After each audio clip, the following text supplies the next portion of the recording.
আপনি কি জানেন ফুটবল বিশ্বকাপের সেই বিখ্যাত ট্রফিটি আসলে পুরোপুরি খাঁটি সোনা দিয়ে তৈরি নয়?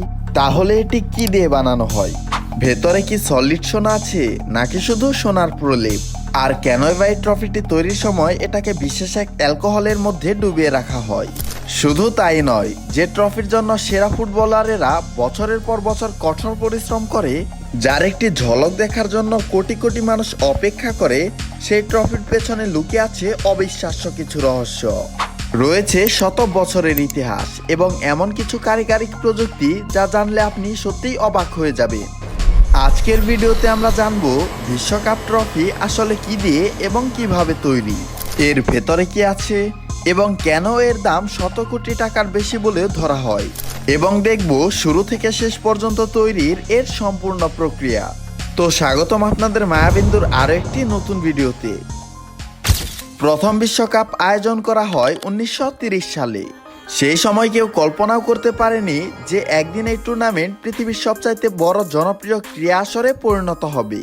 বিশ্বকাপ মানেই বিশ্বের সেরা ফুটবল দলগুলোর লড়াই, আর সেই লড়াইয়ের মধ্যে সবচাইতে বড় পুরস্কার হলো বিশ্বকাপ ট্রফি। কিন্তু আজ যে আমরা ট্রফিটিকে চিনি, শুরু থেকেই কি সেই ট্রফিটাকে ব্যবহার করা হতো? এর উত্তর হলো না। বর্তমান বিশ্বকাপ ট্রফির আগে ব্যবহার করা হতো জুল রিমের ট্রফি। ফিফার সভাপতি জুল রিমের সম্মানে 1946 সালে ট্রফিটির নামকরণ করা হয়। সেই ট্রফিতে একটি দেবীর মূর্তি ছিল, যিনি বিজয়ের প্রতীক হিসেবে পরিচিত ছিলেন। আর তখন নিয়ম ছিল, কোনো দেশ যদি 3 বার বিশ্বকাপ জিতে তাহলে স্থায়ীভাবে ট্রফিটি তাদের কাছে চলে যাবে। 1970 সালে ব্রাজিল তৃতীয়বার বিশ্বকাপ জয়ের মাধ্যমে সেই অধিকার অর্জন করে নেয়, আর এই কারণেই ফিফাকে নতুন ট্রফি তৈরির পরিকল্পনা করতে হয়। তবে তারা এমন একটা ট্রফি খুঁজছিল যা হবে আধুনিক, অনন্য এবং বিশ্বের সবচেয়ে মর্যাদাপূর্ণ ক্রীড়া পুরস্কারের উপযুক্ত। 1971 সালে ফিফার নতুন ট্রফির ডিজাইন তৈরির জন্য আন্তর্জাতিক প্রতিযোগিতার আয়োজন করা হয়। বিশ্বের বিভিন্ন প্রান্ত থেকে ভাস্কর, শিল্পী এবং ডিজাইনাররা নিজেদের সেরা ডিজাইন জমা দেন। মোট 53টি ডিজাইন বিচারকদের সামনে উপস্থাপন করা হয়, আর প্রতিটি ডিজাইন ছিল ভিন্ন ভিন্ন ধারণার উপর ভিত্তি করে তৈরি করা। কেউ ফুটবলকে গুরুত্ব দিয়েছেন, আবার কেউ বা গুরুত্ব দিয়েছেন বিজয়কে। তবে সবগুলোকে পেছনে ফেলে বিজয়ী হন ইতালির শিল্পী সিলভিও গাজানিকা। তার তৈরি নকশায় আজকের বিখ্যাত ফিফা ওয়ার্ল্ড কাপ ট্রফি। প্রথম দেখায় ট্রফিটি শুধু একটি সুন্দর সোনালী ভাস্কর্য মনে হতে পারে, কিন্তু এর প্রতিটি অংশের পেছনে রয়েছে বিশেষ অর্থ। ট্রফিটির উপরের অংশে দেখা যায় দুজন মানুষের অবয়ব। তারা নিজেদের শক্তি ও সাফল্যের মাধ্যমে পৃথিবীকে মাথার উপরে তুলে ধরেছে। এটি মানুষের অর্জন, সংগ্রাম এবং বিজয়ের প্রতীক। গাজানিকা চেয়েছিলেন ট্রফিটি যেন কোনো কাল্পনিক সুপারহিরো নয়, বরং সাধারণ মানুষের অসাধারণ সাফল্যের প্রতীক হয়। ট্রফিটির নিচে ব্যবহৃত হয়েছে সবুজ রঙের মেলাকাইট পাথর, আর এই পাথরের সবুজ রং ফুটবল মাঠের ঘাসের প্রতিনিধিত্ব করে।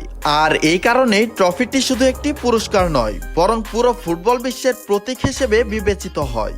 বর্তমান বিশ্বকাপ ট্রফির উচ্চতা প্রায় 36.8 সেন্টিমিটার বা প্রায় 14.5 ইঞ্চি।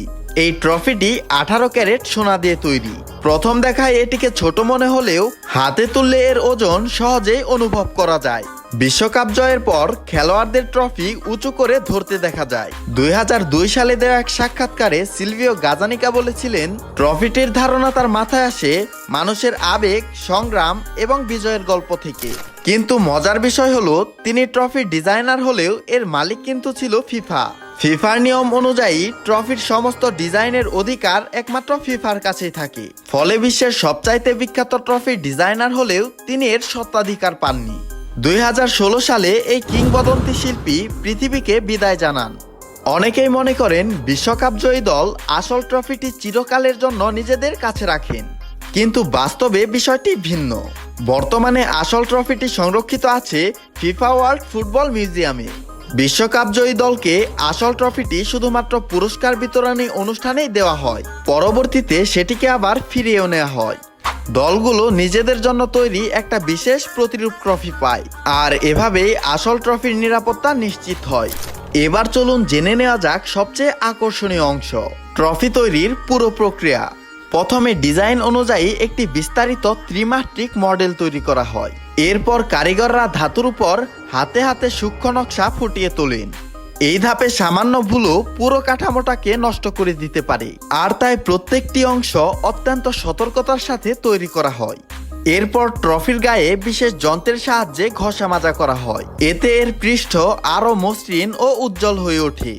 এর পরবর্তী ধাপে ব্যবহার করা হয় আল্ট্রাসনিক ক্লিনিং প্রযুক্তি।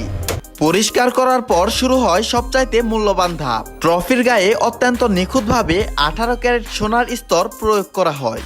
কারিগরেরা নিশ্চিত করেন যেন প্রতিটা অংশ সমানভাবে চকচকে এবং নিখুঁত দেখায়। এরপর ট্রফিটিকে বিশেষ অ্যালকোহল ভিত্তিক দ্রবণে পরিষ্কার করা হয়। এর উদ্দেশ্য হলো ট্রফির উপরে লেগে থাকা আঙুলের ছাপ, তেল কিংবা ক্ষুদ্র কণাগুলোকে দূর করা। সবকিছু সম্পন্ন হওয়ার পর শুরু হয় চূড়ান্ত নিরীক্ষণ। বিশেষজ্ঞরা ট্রফির প্রতিটি কোণা, প্রতিটি রেখা এবং প্রতিটি খোদাই পরীক্ষা করে দেখেন। শতভাগ নিখুঁত না হলে ট্রফিটি আর অনুমোদন পায় না। বিশ্বকাপ ট্রফি শুধু সোনা দিয়ে তৈরি বলেই এটি মূল্যবান নয়। এর প্রকৃত মূল্য লুকিয়ে আছে এর ইতিহাস, এর মর্যাদা এবং এর প্রতীকীর মধ্যে। বিশ্বের কোটি কোটি ফুটবলারের স্বপ্ন, লক্ষ লক্ষ দর্শকের আবেগ এবং প্রায় শতাব্দীর ফুটবল ইতিহাস এই ট্রফির সাথে জড়িয়ে আছে। তাই অনেক বিশেষজ্ঞের মতে এর প্রকৃত মূল্য টাকা দিয়ে পরিমাপ করা প্রায় অসম্ভব। কারণ এটি শুধু একটি ট্রফি নয়, এটা ফুটবল বিশ্বের সবচেয়ে বড় স্বপ্নের প্রতীক।